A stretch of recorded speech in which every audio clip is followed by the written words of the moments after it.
Hi there. In this week's video, I'd like to share with you a conversation I had with a highly educated lady who was struggling to find a career that she loves. So Suzy has 3 degrees, an engineering degree as well as 2 master's degrees. She works in the area of data analytics and modeling, and she was really struggling to find her what she loves to do for work. So she found out about Workspired and reached out to me to see if I might be able to help her. So in the conversation with Suzy, she was talking to me about her background and the work that she's done trying to find a career that she loves. And she was saying to me, Inda, I'm pretty sure that my passion lies in the area of analytics or modeling, and I'm just not sure whether it's in the specific area of strategic HR or marketing. So she felt that her passion lies around using the insights from her analytics and modeling work to make HR decisions or marketing decisions. So I was listening to Suzy speak, and I felt that, you know, Suzy had pretty rapidly narrowed down her area of potential passion to strategic HR or marketing around analytics.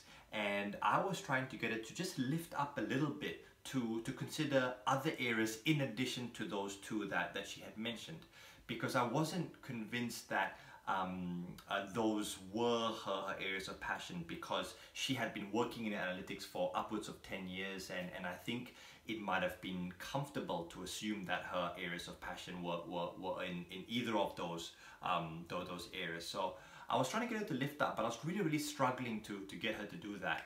And so we didn't solve for that in the conversation. And on my way home, I was really asking myself, you know, why might Suzy be so focused on those areas? And then I thought to myself, you know, perhaps it might be due to her education. And as I mentioned, highly educated, you know, 3 degrees, 2 master's degrees, and therefore very strong critical thinking skills.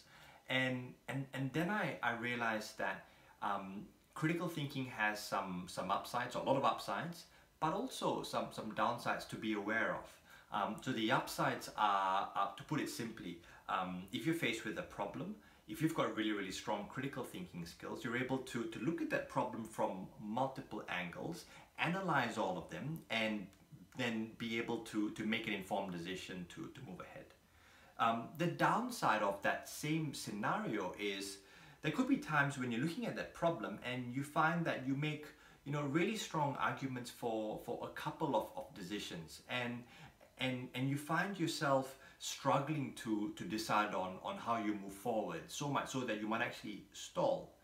And I looked at Suzy and I felt that, you know, she might be affected by this, in terms of, you know, she's spent 7 years or so at university acquiring all of her qualifications, spent 10 years at analytics or modeling. That's been the majority of what she knows, and so she feels that her passion is definitely in that area, and she's just not sure whether it's between HR and marketing. Excuse me. And so I felt that, you know, my tips for her and my tips for you as well, if you're experiencing something similar, is to definitely explore those areas, but do it quickly. And so what I mean by that is try and get work experience in strategic HR or marketing, and this is for my example for Suzy, so that she can validate for herself whether those are the areas that she's passionate about. So she can sort of appease herself. But then very quickly, once she gets feedback, if they are her areas of passion, then fine, go ahead. If she feels that, you know, that may not be an area that I'm really engaged with or interested in, then let's then cast the net really broadly, but then don't overanalyze what those other areas might be. Once you've got a few of them, then take action to test and learn really quickly, and then you can move ahead. So my suggestion or my tips in summary are, if you have a hypothesis on what your passions might be, please take action. Because until you do, you don't really know what's going to work or what may not work. If you find that those are the areas that you are passionate about, then fantastic, go ahead. If not, then consider other areas. I hope that was helpful. Thank you for watching, and I'll see you again soon.